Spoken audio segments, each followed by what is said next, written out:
เช็ดก็ว่าจะลงไปทางฝุ่นแห้งเลิกอย่างว่ามันฝืนเมื่อยลองเบิ่งปุ๊บ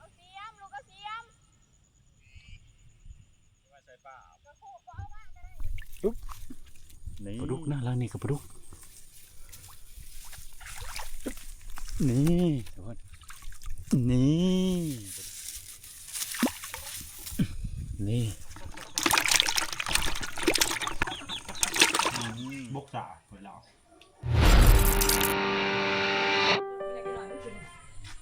สบายดีตอนแรกทุกคนจะออกไปหน้านะมันนี่จะออกไปเบิ่งเขาก่อนเอาเบ็ดไปใส่เลยนี่เบ็ดหา10 ลังสบายดีลูกไปเจ้าว่าเอามาเบ็ดจ้ะ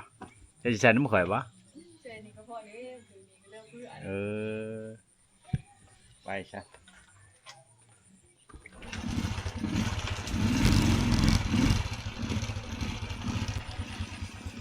ฝนตกบนเหมืองเว้นถ้ากระเช้าตก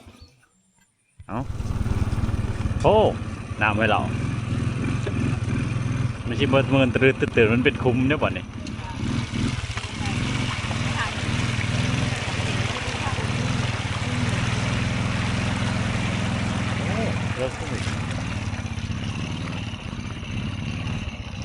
จับจุ่มพี่โอ้ยที่อย่างไปก่อนมานั่งบกเนี่ยเอาจุงเอา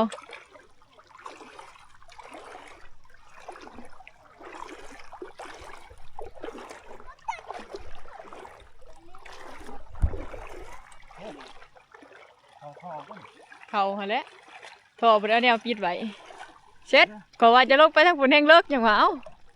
เพ็ดบันทึกถ่วมโหลดขอยังว่ามาทั้งเทิงเน็ตนี่แหละบ่เสือผู้เคยมาอ่ะฮะไม่จะได้ล่ะเช็ดว่าพี่มาขางนี้มาจากกันนะหนามมากเลยทุกคนนี่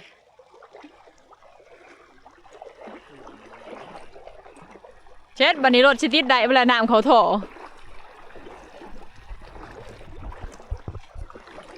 พอบอกก็มาทั้งเทิงจะพอลงไปทั้งมันเลิกฮะจะว่าไปทางนั้นก็ได้เช็ดมินแต่น้ำมันมาทั้งเทิงพี่กระจักแล้วว่ามันเลิกกว่าปูผู้ป่าผู้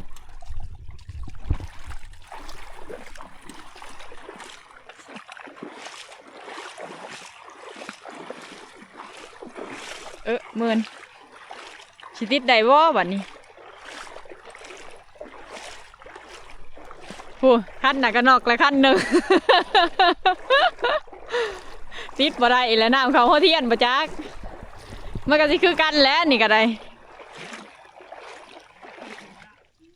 ลงก่อนลูกมีน้ำมัน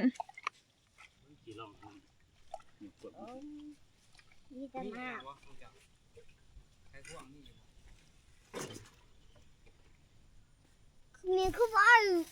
สุกมาจะออกไปใส่เบ็ดเอามาคันแข่งกันอย่างนี้กับในผ่านเพิ่น ของในผ่านเพิ่นก็คือกันแบบนี้เมื่อวานเนาะลงมาแต่ป่าเนาะเมื่อวานก็เลยว่าเห็นพันมองว่ายิ่งต้องโตมาหลบเนาะยิบดำแล้วบ่มันสิออกมันบ่เห็นมีหน้าออกอันนี้มันก็ไล่ออกอยู่ในท่อมัน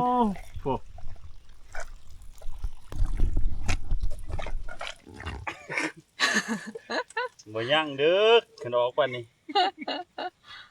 เอายังบ่ยังจะเอารถไปถิ่มแล้วมื้อนี้เฮ็ดแล้วโอ้ยยังไล่ออกนี่นี่นำอีกนี่เรียบร้อยรถ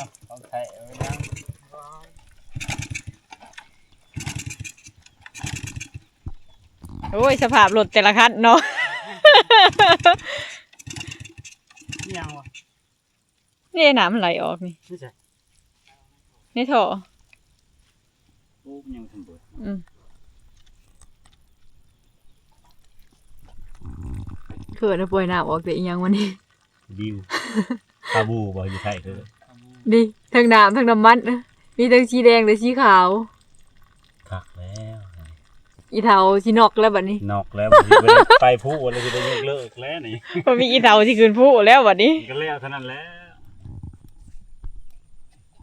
ก็เปิดเปิดมา เดี๋ยวเอาพวกตายตายรถตายบ้านรถนี่นะเพื่อนก็อย่างมา ยังไม่ใช่ ได้ไป นอกบัดนี้ ได้เลยเนาะ เออ ได้เฉยได้แล้วเราดับดิเราดับลงเลยโอ้ยอย่าไปดับอยู่กลางอากาศจะมันบกเขาไปแหงไปดับบนมันเลยไม่ได้นี่รถไทยก็จะมาพักกันมาจะใส่ละค่ะโอ้นี่รถไทยก็จะไปได้เนาะติดแล้วเฮ้ย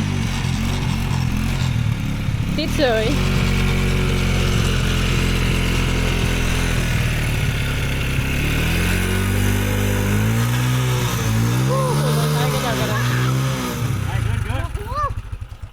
บอกเบิด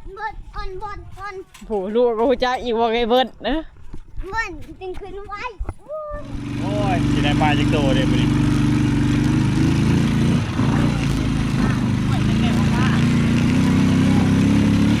แห้งมาแห้งให้มันตื่นกันเดี๋ยวนี้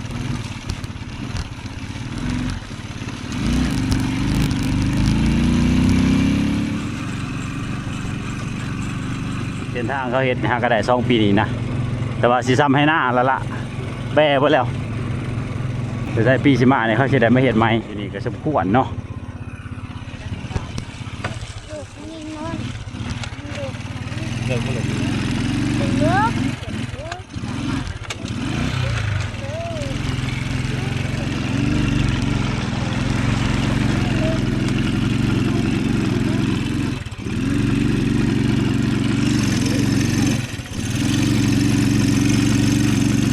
โอ้ผมไปเลยเลยกัน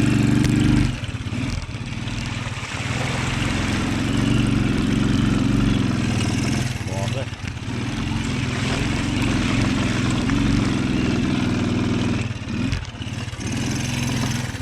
พ่อหนูคนนี้เลยเนี่ย เป็นที่อยากดึงไว้จะใส่จะบ่เบ็ดมานี่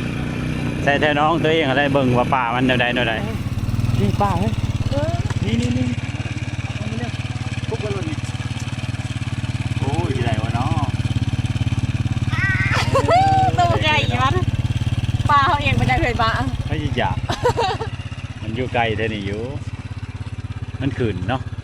มันลงได้นี่มันขึ้นได้นี่โอ้ยนี่รถนี่ด้วยรถไปจ้ะโอ้ย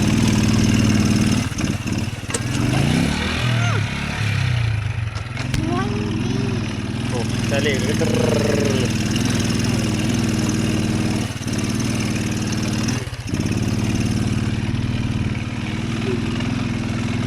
งให้มันออกโต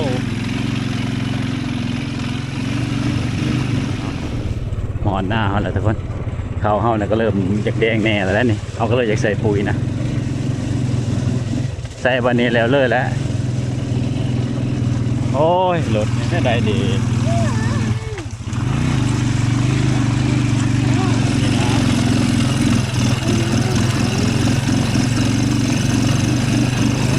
โอ้โห อ้าว โอ้เป็ดพ่อใหญ่เจ็กโตนี่ หมดลายมันเนาะ เอ้าแล้วหนึ่งอีกอยังเฮ้ยหนึ่งเขาติ ตัวใหญ่เต๋อ เอ้าทุกคนเดี๋ยวเราจะไปใส่เบ็ดแถวให้หน้ากับน้องสานี่ยังไงเติบนี่บ่ปลาบางอย่างเนี่ยวะเดี๋ยวเราจะลงใส่เบ็ดตามให้หน้าก่อนคิดว่าคือสิมีอยู่ดอกปลานะมันสิขึ้นแล้วล่ะกันถือกระถือตัวใหญ่แล้วนะช่วงนี้กันถือคือสิถือแม่มเลยทุกคนไปนี่แหละ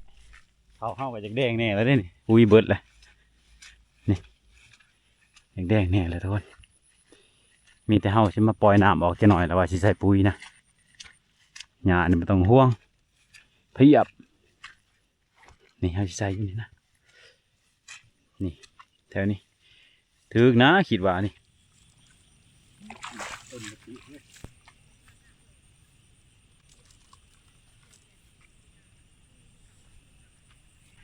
ลองเบิ่งทุกคนถึงก็บ่แล้ว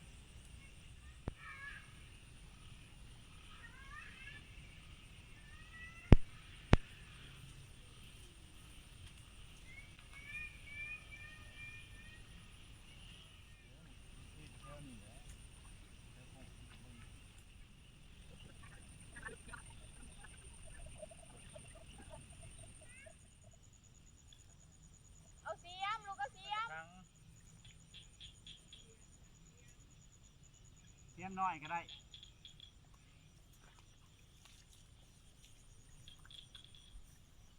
มันจะมีป่าด้วยเนาะ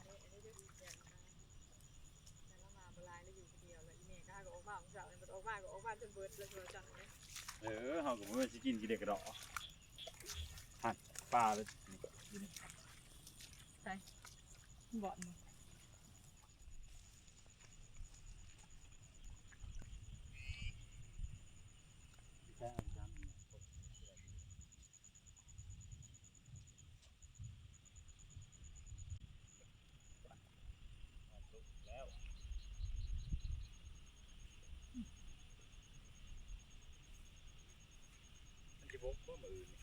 มาลูกมาอย่าไปพูดกันหน้าเลย ว่ามันตามไปสิบกบ่มือ ก็คนมาตกมันก็บอกคนตกมันก็บอกเลยไปทางใหญ่ยืนใหญ่หาที่จอบ ป่าเห็ดป่างามยังได้จัด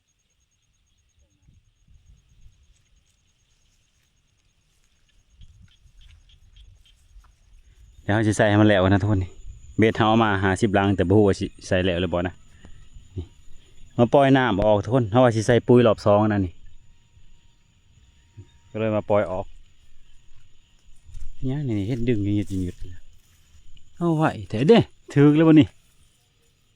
บ่ไว้แต่ปลาเค็งนี่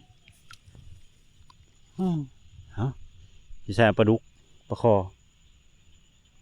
นี่เฮาสิใส่อีกทุกคนเพราะว่ามันแดงๆนะจริงเบิดทงนะใส่ปุ๋ยแค่2 สอบเลยทุกคนเฮาบ่ได้ใส่แบบว่าหลายนะแต่ละให้แต่ละงานเฮาใส่แบบห้อยๆให้มันขึ้นนะอันนั้นข้าวเจ้าก็เริ่มแดงจะหน่อยสิให้ตัวนี้เฮาบ่ได้ใส่เลยเฮาเบิ่งต้นเขามันบ่เห็นมันเฮาก็บ่ใส่นะหญ้ามันก็ลายพร้อมเฮาก็เลยปาแต่เฮาบ่ได้ใส่ปุ๋ยเลยส่วนให้ตัวนี้ใส่จะหน่อยเอาใส่เบ็ดต่อทุกคนนี่ใส่อยู่นี่แล้วก็สิไปใส่อยู่พายนำนะเดี๋ยวว่าอยู่น้องสานะหลังนี้ที่มันถึกเลยถึกปลาเลี้ยงมาจากโอ้หลุดเลยทุกคนเอาอย่ามันทุกคนหลังนี่ก็ยังติ่งหยุดอยู่บางยานี่ถือแน่ถือปลาดุกทุกคนถือเลยนี่ถือปลาดุกแล้วนี่ปลาดุกหน้า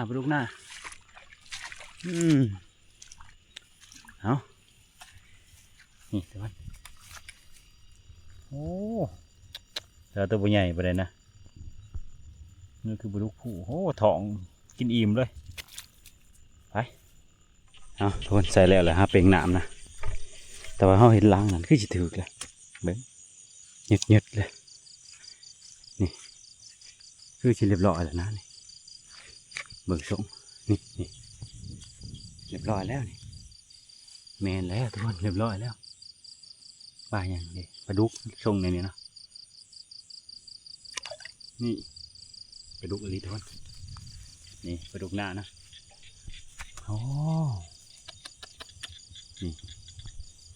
ไข่เต็มท้องแล้วนี่นี่นะเอากระทุนมานี่ตัวที่2เนี่ยตัวนี้มาทันละเลาะยามนี่นี่แค่ผ่านมาแต่เป่งหน้าปลาลดทุกคนปลาลดนี่นะ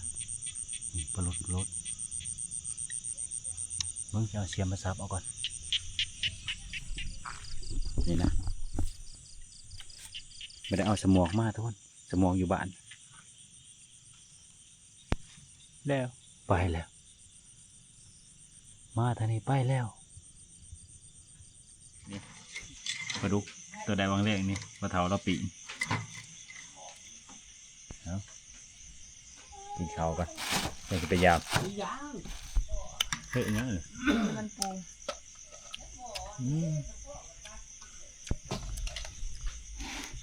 กินข้าวก่อนทุกคนบัดนี้ไปทุกคนไปยามเบ็ดได้ปะนี่เอาบ่ได้ใส่แฟตนะทุกคนเพราะว่าฝนมันตกนะแฟตมันก็ถือฝนบ่ได้นะทุกคนไปนี่แหละขี้เดือนคุดมาเพิ่มเลยเบ็ดอันนี้ที่เรากูมาก็จะเอาไปใส่อีกไปหายามเบ็ดก่อนบัดนี้ยามเบ็ดแล้วจังสิมื้อปั่นเขาแล้วเลยกันปลาซิวนี่ก็ให้นะทุกคนปุ๊นี่ปลาซิวไม่ไข่ให้เมียเอากระของกับสมวกมาลำลังนะแต่บาเล็กแทงปลานะทุกคนพอได้ใส่หนารอบนี้เพราะว่าหนาเขาอยู่เหือนปุ๊ใส่สมวกของปลาเถาเอาพยายามเบิ่งในน้องสาก่อนนะเป็นยังไงน้องสานี่เป็นยังไงโอ้ยังอยู่กันถือเห็นนะเนี่ยเรียบร้อยแล้วตอนนั้นปุ๊ล้างนั้นเรียบร้อยแล้วถืออยู่จักป่าอย่างโอ้ปลาดุกน้องชาอันนี้มันใบใหญ่นี่นี่ดิโอ้ย นี่เอาเอาไว้เอาพวกยามในน้องชาเดี๋ยวปลาดุกหน่อยตัวหนึ่งพยายามแทงให้หน้ามานี่นี่แหละทุกคนนี่ปลาลดเฮ้ยนี่แทงไหมนี่ฮั่นแทงเฉียงๆเด้อโอ้ยไม่ได้กิน มันได้ทางไหนเลย บ่อยู่เด้อมันน้อยๆหนึ่ง เดี๋ยวดิ ไปมันเขาสิแทงใหม่สิแกมือใหม่ เบิ้งข่อยสิแทงน้ำตื้นๆนี่เขาใส่เล็กแทงนี่ได้ งัวปลากลาง ปากกาก็เอาตัวนะจะบุอยากปะถ้าน้ำเลิกนี่สมอกนี่บ่เหมาะสมนะตามที่เขาใส่งานจริงนะถ้าน้ำตื้นๆจังสิเห็นโอเคอยู่เหมาะอยู่กับมันถ้าน้ำเลิกนี้ยุ่นทิมดูแลสำหรับเบาสบายนะเรายามตามให้หน้าทุกคนนี่สมอกปลาเทาเฮ็ดให้แทงป่าถือไปจากนี่โอ้หลุดเว้ยอยู่นี่แหละร่างนั้นเป็นได้ถ้าเราแทงเอาบดีกูบ้อนไม่ต้องใส่หันเมื่อยมือถือถือเลยทุกคน ป้ายัง ว่าอย่างนี้ โอ้ปลาปากกว่าอีหลีโอ้ตัวใหญ่ใหญ่เติบเลยปล่อยแป๊บเดียว มาหันจะปล่อยซ้ำนี่ปะ บ่นะบอกว่าจะไปปล่อยฉันมันก็น้อยกว่านี้แล้วว่าโอ้ใหญ่เลยทุกคนใช้กระปลาที่เฮางุบเอานี่ปลาปากลังเขียวเขาต้องเขาปล่อย น้ำเขียวอันนี้ ใหญ่ซ้ำนี้เลยลังเขียวมันใหญ่ไว้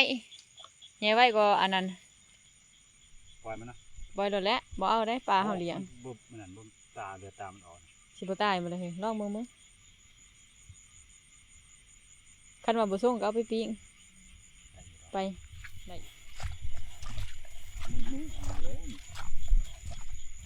เมนอะไร ปลาปล่อยเว้ยโอ้ถือปลาปล่อยอีกเลยทุกคน คงใส่มันปลาปล่อยมันก็แน่อ่อนแล้ว ใส่อันนั้นเนาะ อะไรมันเกาะจะเดินเกาะอยู่หลุม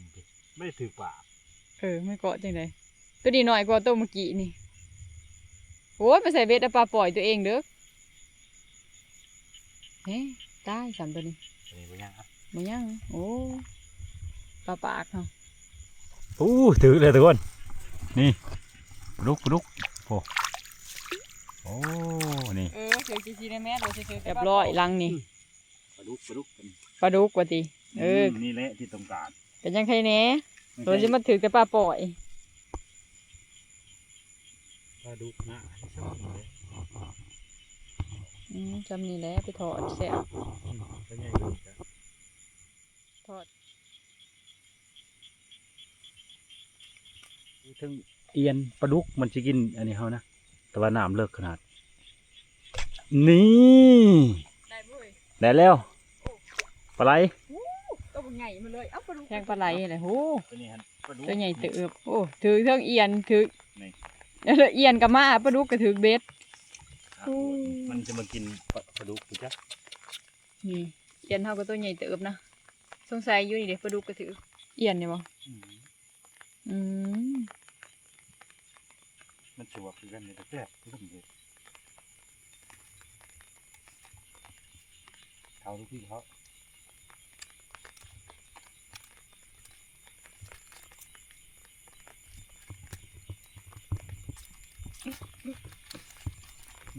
เกือบ เกือบออก เกือบออก เก็บมาตรฐานเลยนี่ออก อ้าวปลดปลาดุกต่อไปนี่ปลาดุกหน้าก็มีแต่ตัวน้อยๆคือว่าเนาะ จะดีเจ ผู้ที่ถอดแสบซ้ำนี่ มาตะยามนะทุกคนนี่ได้ปลาดุกมัน3-4ตัวนะถึงบ่ดินี่แล้วได้ปลาดุกประมาณ3ตัวแทงเอาตัวหนึงแค่นี้แหละ เอาโอ้เอียนกับคนตายนี่ก็ตายจะป่านั่นแหละทั้งอันนี้ไปดิ ไปเมื่อทุกคนจูงรถออกนะยันลูกชายตื่นอย่างเมื่อมานี่รถเฮาก็จอดผ่านในเถียงปะเถาเห็นแล้วติดถ้วยเหล้านี่แหละแต่ว่าเสียเมื่อก็น้ำมันหลายน้ำกำลังมาน้ำไปเพียงกลย่อนไปดิจุอันน่ะกลย่อนไปย่างเลยย่างไปกับข่อยมีแต่ย่างกับย่าง ถอเนาะเป็นเมียจังซี่ ต้องอดทนความอดทนสูงโอ้รักตอนนั้นจนเหลือหน่อยหนึ่งฮะโอ้หอดเดือดเลยทุกคนโอ้มีคากับบ้านนี่แหละเฮานี่มีคากับมื้อนี่แหละนี่เอาโอเคทุกคนมีแต่ทาลุ้นน้ำกันบืนเสาไปแหละว่าสิถือหรือจะได้โอเคนะเอาก็สิพักผ่อนนอนกันนะเลยเอาสบายดีตอนเช้าอีกทีหนึ่งทุกคนเดี๋ยวจะออกไปยามเบ็ดก่อนรถเขาก็จอดปั่นในเที่ยงพะเถาโอ้น้ำยังลายนะทุกคนยังบ่ทันโบกนะน้ำนี่โอ้โหว่ามันสิโบกยังนะนี่น้ำมาคืนนี้เขานี่โบกน้อยหนึ่งนะมันลายสาน้ำคือเราเนี่ยน้ำห้วยตัวนี้มันเป็นแบบว่ามันบดสั้นไปได้ทุกคนมันอยากเพียงนะมันเลยลายสามันคือน้ำอยู่ผู้ได้มาไวบกไวเดี๋ยวเขาจะใส่หมองนี่นะลักใหม่เด้จะใส่หมองนะ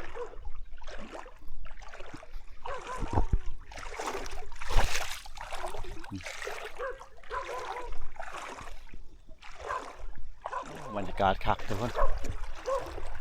ไม่ได้เอามาไก่หน้าเห็นนะไม่ได้พอบรรยากาศแบบนี้ถึงว่าจะอยู่บ้านกันเลยไม่ค่อยได้เป็นเด็กสาวมีแต่ไปป่าแล้วก็มาบ้านก็อยู่แต่ในเฮือนไม่ได้ไปทางใดทางก็มานี่เลยเอาไว้ใส่เบ็ดอยู่หน้านะเมียไม่ได้มายามน้ำนะทุกคนไอ้เพิ่นนึ่งเขาทาอยู่เฮือนไม่ได้มาน้ำ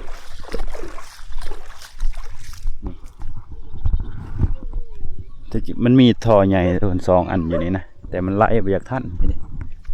เพราะว่าหัวอยู่ในน้ำมันไหลนะมันไหลบ่ท่านโอ้รถเขาก็จอดเที่ยงนี่ทุกคนห้วยเหล่าอยู่พุ่นนะเขาจอดปานเนี่ยเราก็ยางเมื่อคืนนี้เท่าอยู่เที่ยงบ่เด้ไอ้เถียง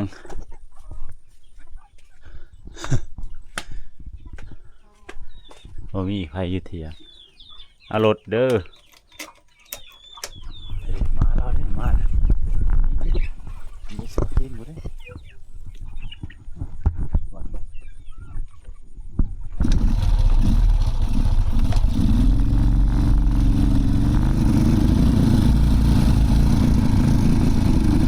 บรรยากาศข้างกันนี้ทุกคน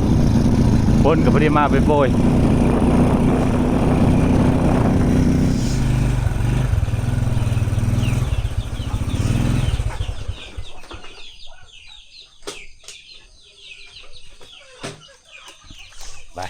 ยามเบ็ดก่อนบ้านนี้ยามแถวน้องสาก่อนนะโอ้แถวนี้มันขึ้นงามเจอทุกคนบางหันเขาลกเอาไปดำได้นี่ลกจากให้พวกนี้แล้วไปดำอยู่ให้ใหญ่นะนี่ตอนนี้คือกันเขาลกเอานี่เขาลกเอาไปดำอยู่ให้ใหญ่บ้ามิดทุกคนกันถือเข็นแล้วนะลางกงๆแล้วครับมันถือนี่อันนี้มันถือ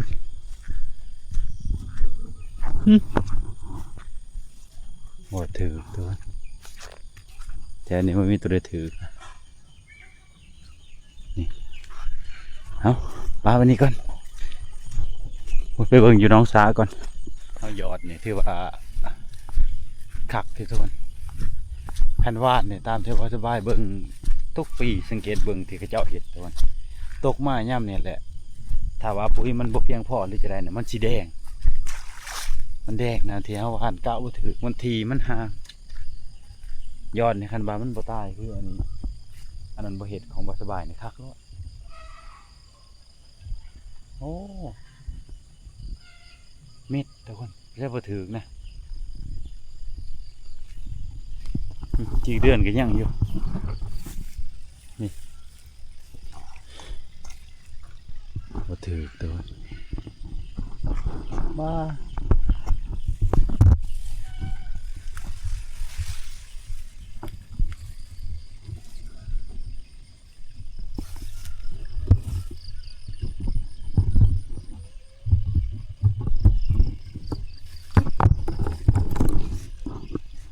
ชิบะเป็นคือชิบะถือพลังตัวตามที่มาเบิ่งฮะอันถือเห็นแล้วนะมันดี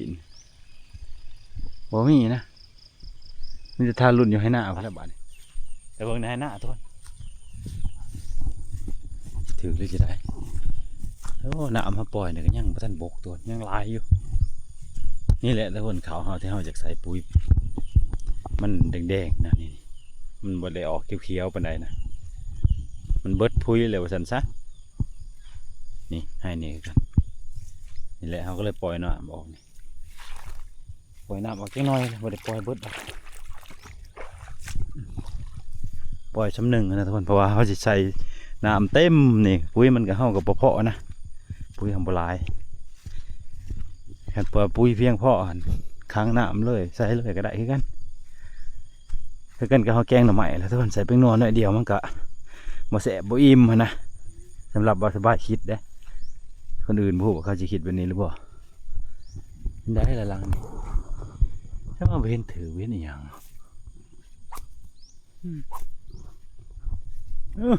ล้างนี่ทุกคนจะมาโยงวัตถุแล้วเดี๋ยวเป็นใช่ก่อนเป็นจะได้ล้างนี่แน่เรียบร้อยทุกคนปลาคอทุกคนปลาคอนะนี่ทุกคนนี่ตุ้ยเลยจากยังเนี่ย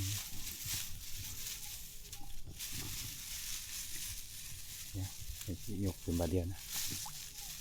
ยังนะมีเจที่พันปลาดุกนี่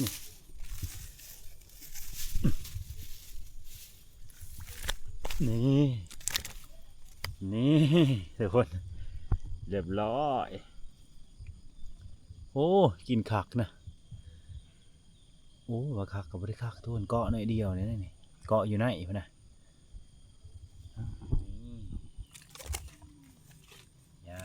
ยาลูกพี่ยา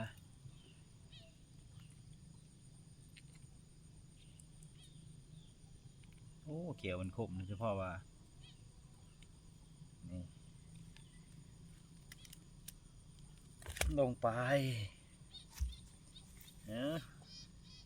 อยู่ให้หน้าเขาว่าแล้วหลุ่นกว่าในพายในน้องซานะนอกจากพูดแหละเกี่ยวเขาเกี่ยวหนามมันลงไปอยู่น้องซานะมันหูว่าหนามบไดบกมันหูเลยน้องซาเขานี่เพราะว่าผ่านไป1 ปีแล้วหนามบไดบกต้นมันอยู่ได้บ่นี่ป่านี่มันหูได้ไปนี่แหละทุกคนบาสบายใส่ปุ๋ยให้พวกนี้แหละนี่มันบางงามนี่ สิใช้แต่พวกไฮใหญ่นะพวกไฮน้อยๆแน่ๆแท้ถึงนี้อาจสิบ่ได้ใช้ทุกคนคุยมันบ่พอนะลงทุนก็มันหลายกะเจ็บมันก็บ่ได้ทุนคืนนะเอาซ้ำเฮาพอได้กินพอได้หยังเฮาบ่ได้ใส่ขายว่าซั่นซะบ่ได้เฮ็ดขายว่าซั่นซะเอาให้มันกลุ่มกินนี่ก็พอนะโอ้อยู่นี่ก็พอแล้วมีรุ่นกว่าอยู่น้องอันนั้นนะอยู่พายอยู่น้องสาอยู่อันนี้ให้ใหญ่ตัว5 3กับเมียนี่หน้าตึบเลยทุกคนบอลที่มันอันนี้นะหน้าตึบเลยแต่นี่คักขนาดนะไปบอลได้ยาขึ้นนี่รถนี่หลังนี่ขั้นโกงทุกคนขั้นโกงแล้วมันดึงนี่เป็นจะได้ไปไหนยาลุดเด้โอ้ลุดตัวนี่มีเนี่ยก็น้อยคันบกเกาะคักๆอะไรเนี่ยมาอยู่นะมันมีแนวเกาะหลังนี้เห็นเตียงทุกคนหลังนี้ดึงมาถึงนะนี่หลังนี้เห็นเตียงอยู่เงียกใช่เลยโอ้ปลาเข็งปลาเนี่ยแสบใช่ไหมนี่ไม่ทุกคนโอ้ปลาเข็งเลยตัวใหญ่นะปลาเข็งนี่ปลาเข็งหน้าวัฒนธรรมความแสบทุกคน2 นิ้วกลัวนะนี่2 นิ้วปลายแตกให้เบิ้ง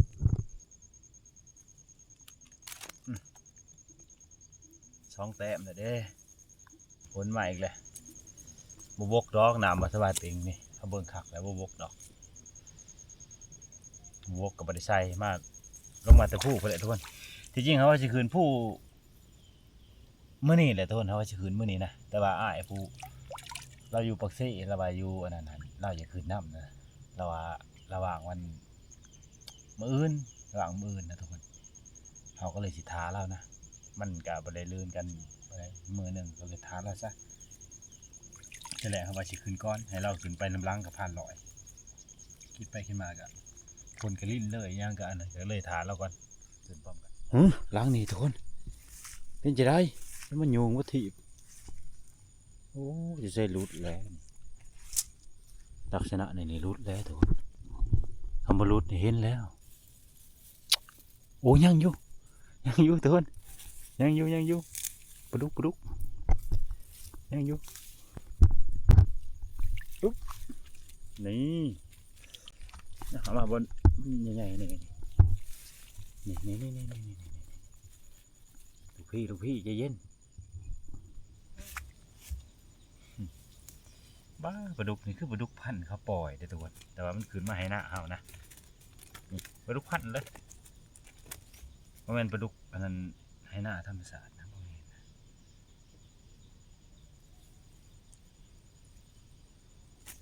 ี่เป็นชิ้นยาวๆนะปลาดุกพันธุ์นะแต่ว่ามันอยู่ในให้หน้าเนี่ยมันกับเป็นปลาดุกพันธุ์แล้ว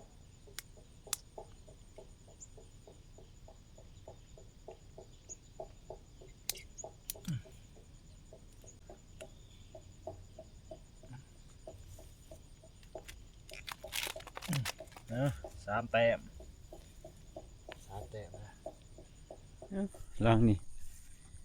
เป็นจินเดยมาถือทุกคนไปยามล้างต่อไปยังมีรุ่นลายอยู่ทุกคน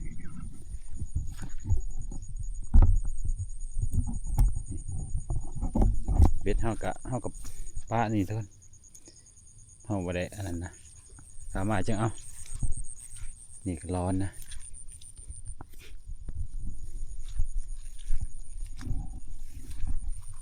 ให้ตัวนี้ก็บ่งามมันออกมาจากเบิดตัวนี้โอ้หลุด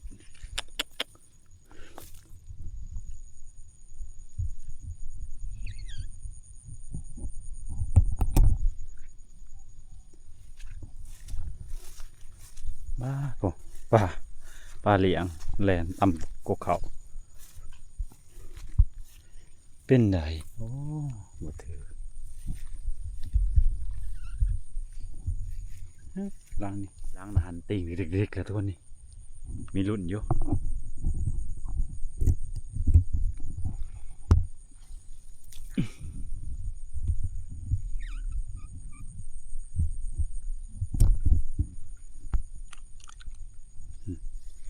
ล้างนี่ติ่งเด็กๆทุกคนมีรุ่นอยู่บ่ฮู้ว่าป้ายหยังนะให้เบิ่งนำกันล้างนั่นกระทึกตัวนี่ล้างนี่กระทึกนะตัวนี้กระทึกนี่ตัวนี้บ่ฮู้ป้ายหยังนะทุกคนโอ้ปลาดุกตัวเดี๋ยวปลาดุกนะล้างนี่ก็ปลาดุกนี่ทุกคนโอ้ปลาดุกพันบ่นี่ปลาดุกพันภายดีทุกคนเมียบ่ได้ปล่อยได้ปลาดุกพันนี่มันขืนมานะบ่ฮู้ปลาดุกพันบ่ได้พยายามมันนี่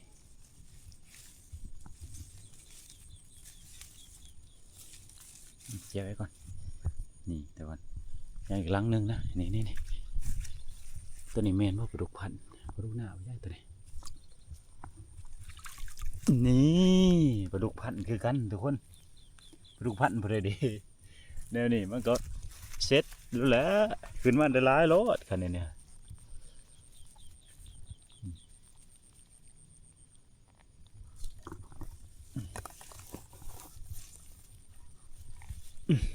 เอาปนเอาตัวนี้ก่อนทุกคนเบิ่งไปเบิ่งอีกล่างหนึ่งอยู่ดิเข่งอีกแล้วปลาดุกพันอีกประจักโอ้ยปลาดุกอีกแล้วทุกคนนี่มันยำลงนี่มันเห็นมันนี่ดิอะไรไม่คลองจะได้ไหมดึงบ่ได้นี่หลุดเลยนี่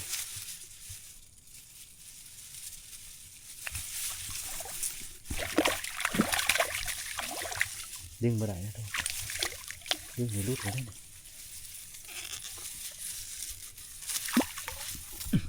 นี่นี่ปลาดุกพันพอดีเด้เอามาอยู่ในนี้ซะสองนี่มีแต่ปลาดุกพันพยายามมาลงเนี่ยไม่ได้ถึกซอนไม่ได้ถึกลีนี่เพิ่นนี่จักไปจังไดยังล้างหนึ่งนี่นะตัวนี้บ่ถือแม่น่าใส่ชุดไปผุนให้คักทุกคนเอาบ่ได้ใส่ชุดนะน้ำโอ้บ่บกดอกมื้อนี้น้ำยังเพียงหัวเข่าจังบ่บางหันอยู่นี่มันห้องแมงบ่มันขึ้นนะตึบเลยเห็นเขาทำนี่ก็ดีใจเลยทุกคนยังน้อยเฮาก็คันว่าอย่างมันบ่พอก็บ่ได้ซื้อหลายนะหัดเบิ่งชื่อจังซี่คือสิบ่ได้ซื้อเลยทุกคนคือสิพออยู่ดอกซ้ำ90สอบแล้วว่า80สอบนี่ก็กลุ่มอยู่ทุกคนคือปีที่แล้วเนี่ยก็99สอบทุกคนเฮาได้รวมถึงข้าวปูข้าวหยังนะก็อยู่ระหว่างเฮากินอยู่ระหว่าง90ก็ยังอยู่ทุกคนก็พอดีกลุ่มนะคิดไปคิดมาพอดีกลุ่มอยู่คันว่าได้จำนี้ก็โอเคกลุ่มโอ้หลายแต้มนะทุกคนตอนเช้านี่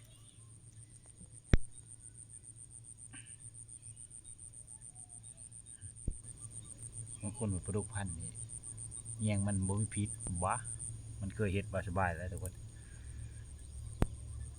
นี่คือกันนะขึ้นอยู่กับคนได้บ่เจ็บกับบ่เจ็บนะนี่โอ้ใช่มันขึ้นแต่น้องสาเขาเจาะทุกคนหนามันลายนะแล้วมันขึ้นมาให้นะป่านี่ขึ้นมาในนี่ก็เซ็ตเท่านั้นแล้วฉันบ่มาใส่เบ็ดเนี่ยไม่ได้หูได้ว่าปลาดุกพันมันขึ้นมานี่วันแล้วย่ามนั้นมันลงแถวเสือทุกคนนี่โคตรใหม่เลยวกดอกน้ำเขานี่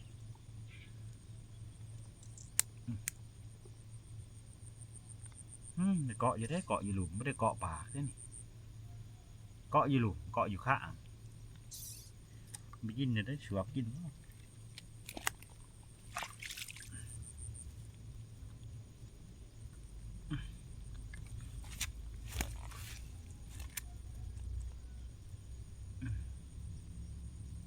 ค่เราเฮาตั้นเฮายังมันขึ้นได้เฉยพวกปลาดุกพวกปลาคอพวกปลาเค็งนี่ขึ้นได้นะ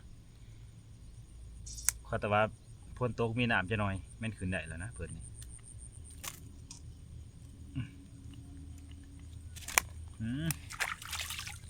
อันเนี้ยเละๆตอนเสาร์นี่หมานคักช่วงนี้มีแต่คลิปเบ็ดทุกคนมันได้ไปทางใดกว่าพ่นตกนะไปหยากไปหากินหาหยากกันหยากแต่ผู้แต่พากันได้ไปยามล้างต่อไปให้ตรีให้มีแต่หญ้านี่บ่มีเขาเลยให้ตัวนี้แค่นี้มีเนี่ยจะหน่อย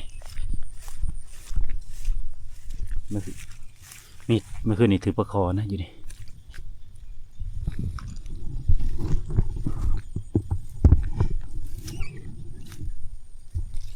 แล้วมิดทุกคน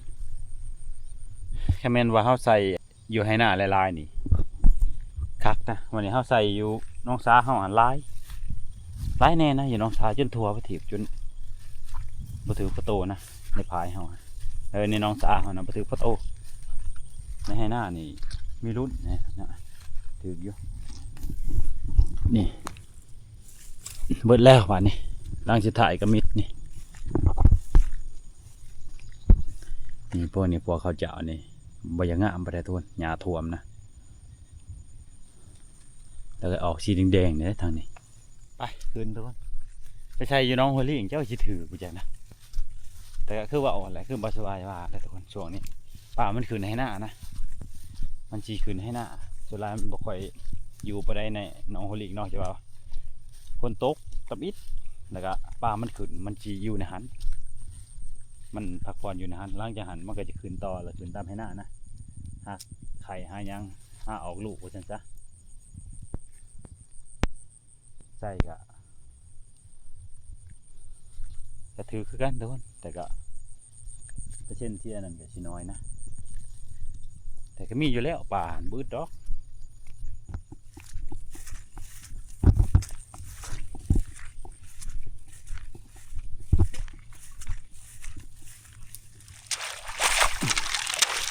หมู่ครบแล้วก่อนน้ำเบ็ดเฮานี่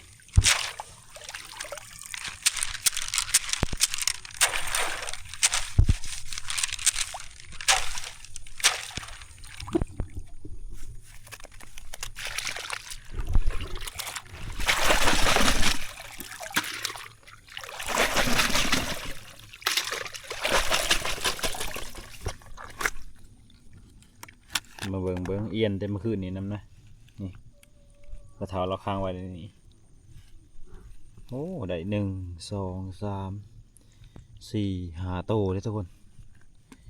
ได้5 โตนะเมนู5 โต1 2 3 4 5 6เติมปลาเค็งเมื่อคืนนี้อีกต่างหากนะไปนำเบ็ดก่อนทุกคนเบ็ดเสีย2 หลังนะแค่ว่าเขาเสียไปเขาหลงวะเว้น2 หลังไปเสียอยู่ใช่ดิคือจะว่าเบิ่งคักแล้วนะ2 หลังรัวเฮียวะโอ้นำมาหอดนี่ก็บ่เห็นทุกคนบ่เห็นก็บ่มีวงใส่แล้วได้แถวปุ่นบ่มีโอ้ปุ่นเสียไว้อยู่ปุ่น2 หลังเห็นไหมมันคักแต่เจ้าของเสียไปนะแล้วก็ลงเอานะนี่แหละทุกคนเวลาบ่สบายยามเบ็ดเลยยังสินับเบิ่งทุกเทื่อนะคันว่าบ่ไกลเลยจะได้บ่สบายน้ำเลยทุกคนบ่ได้ค่อยถิ่มได้จังได๋ซั่นนึงบ่ปลานะตอนมาตัวนี้ยังเป็นขึ้นอีกทุกคนเอาว่าจะให้พ่อเฒ่าจูดถิ่มนะตัวนี้มันอยู่กลางให้หน้านะนี่เอาไว้มันก็เอาง่ายๆคือบ่อยากเอาไว้แล้วนะนี่มันอยู่กลางให้หน้าเอาให้ละจูดถิ่มอยู่นี่ให้เราว่าจูดนะเพราะว่าอยู่ฝุ่นอยู่ดอนก็มี2 3บ่ยานก้อน1ตัวนั้นมันไผ่ใหม่นะเราซุ่มตอนปลูกมันไปละใหม่กิเทเบิ่งทุกคน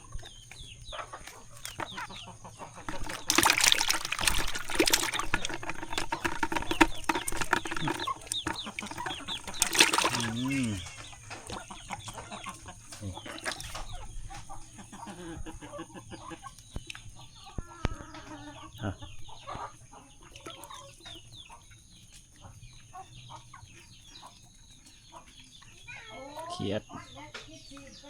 เอาไปเมื่อทุกคนป้าเนี่ยก็เอาไว้ครับปลาเทานะไม่ได้เอานะมีเราเอาไก่มาให้นี่ไปกินเขาอยู่บ้านไปเลยจะแค่ไหนยังกินนะแค่หน่อยไปนอนน้ำใหญ่บอกว่าอยู่น้ำใหญ่ไป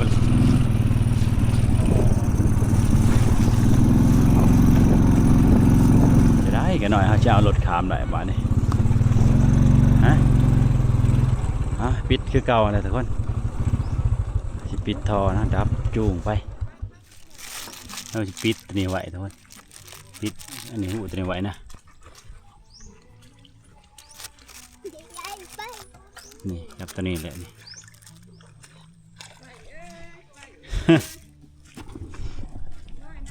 ไปเลยทุกคน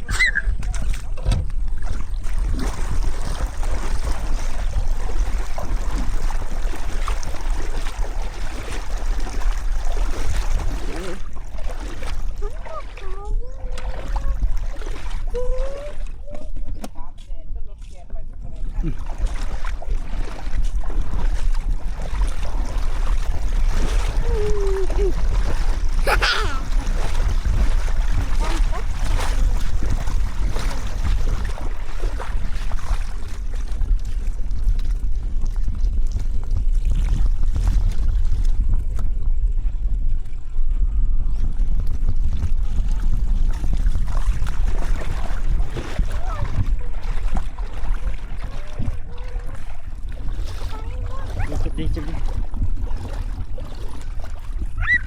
โอ้โหมันเลิกเท่อยู่นี่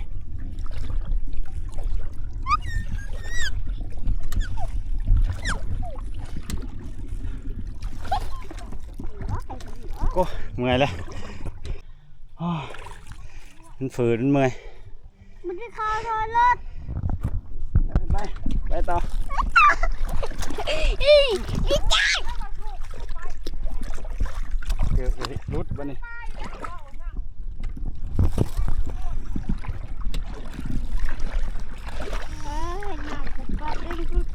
ไม้มันก็หลุดไฟเว้ยมันก็มาไม่นี่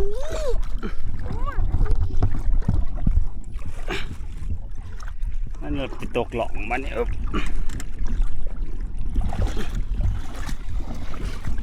ตาพูดไม่ได้งั้นดูมาถึงน่าถึงเลยว่าน่าถึงเลยจุ๊บ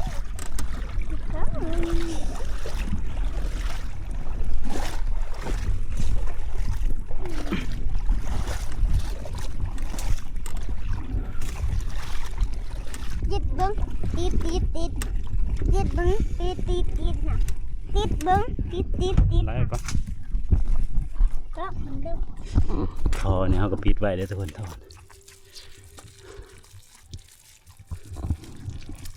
น้ำเขาทอมันเลยพวกมันเจาะออก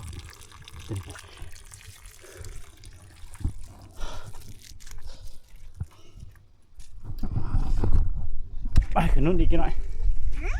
ดีกันหน่อย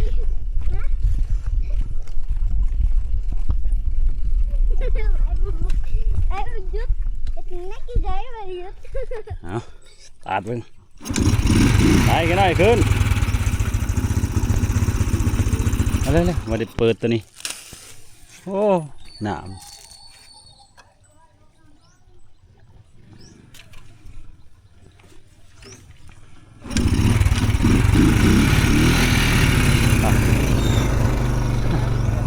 ฮะเลิกไหนไปปิดอันนี้มาจูงเอาเลิกได้หนามไป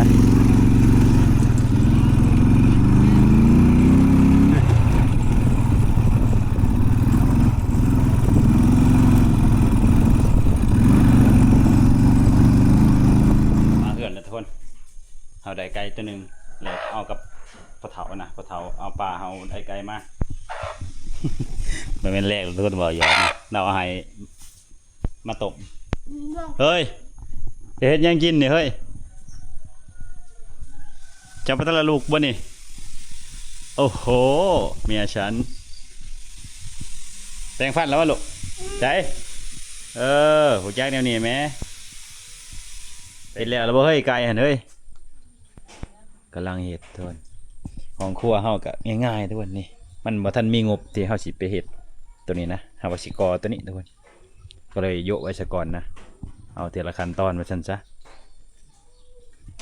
นี่ก็เลยแบบเฮ็ดกินแบบโล่งๆง่ายๆ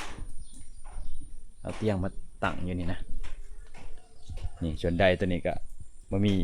งบที่สิเจาะใหม่ทุกคนก็เลยเอาหู้เก่ามันนี่แหละนี่เฮาก็ต่อเอาไปพุ่นนะไปอยู่นอกพุ่นไปว่าตั้งอยู่นอกพุ่นเพราะว่าวางหันแม่เฒ่าแล้วปูเขื่อนหันมันยังเป็นป่าเด้ทุกคนทีนี้เราก็เลยเจาะบ่อนนี้นะมันหอดสมัยลูกวันนี้ห่วยมันบ่มีบอลอยู่เลยเด้เขาก็เลยก่อออกแล้วก็เทพื้นนะทุกคนนี่แหละมันก็เลยเป็นแบบนี้นะเอาห้องครัวกับสบายนะชมวิวไปน้ำโดดง่ายๆเลยเอายังมาเอาแนวหมักแต่หอยนี่เอามาหับเองดอกตัวนี้โอ้หอยหอมมีบรุนบ่ต้องล้างนี่บ่ได้ผู้จักแล้วเนาะนี่รุ่นบ่ต้องล้างยังจะได้รุ่นบ่ต้องล้างโอ้ยบ่มีรุ่นนี้มีแต่ล้างเบิดบ่ล้างบ่ได้ล้างโอ้นี่มีอยู่ล้างคือเก่าหั่นแหละเปลือกน้ำมะขามหอยเฮ็ดยังเลยกินแกงไก่ขัวไก่ถ้ากินน้ำกันติไปบ่แมลงใส่เบ็ดค่อยหนาวโอ้ยจักชวนเห็นยังจ้ะเอ้าบางทีแมลงไม่มีอย่างสิไปหาเหยื่อป่าแต่ท่านบ่เหยื่อป่าก็ใส่เบ็ดคือเก่านะช่วงนี้บ่ได้ไปทางใดช่วงนี้ฮะเหยื่อมันยังได้เหยื่อเอาก็ได้เฮ็ดนาก่อนแมลงเฮ็ดสมวกก็ได้สมวกเฮาทุกคนเฮาเฮ็ดมาแต่ไทยบ่ได้ตัวนี้มันเป็นสเตนเลสนะทุกคนตัวนี้เป็นสเตนเลสนะนี่เฮาตัวนี้เราเฮ็ดเองนะทุกคนส่วนอันนี้มันก็เป็นทอ6หุ้นนะเป็นทอ3/4ทุกคนนี้เราเฮ็ดใส่บ่ได้ใส่งานนะมาอยู่บ้านเลยก็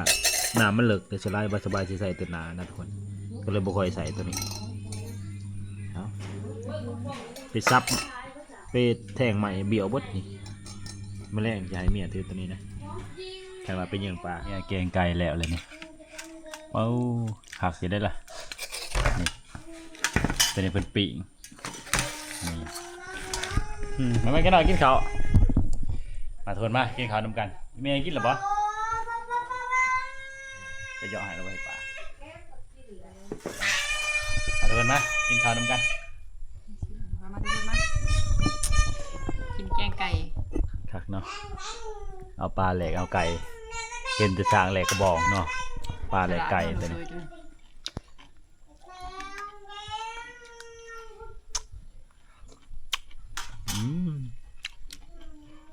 แซ่บอยู่เนาะน้ำกินข้าวเลยหลงไหมวิ่งมาเขา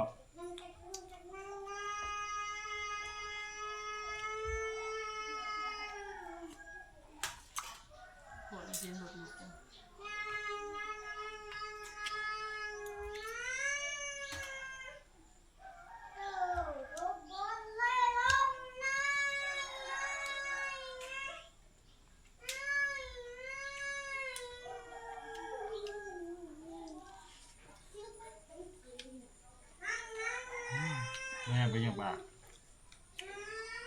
จะเป็นยังไงเดี๋ยว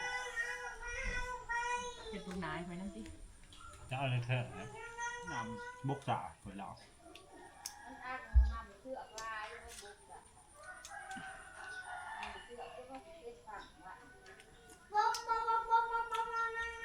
คนโตอยู่เถอะที่จังบริแห่งแหวนคนละ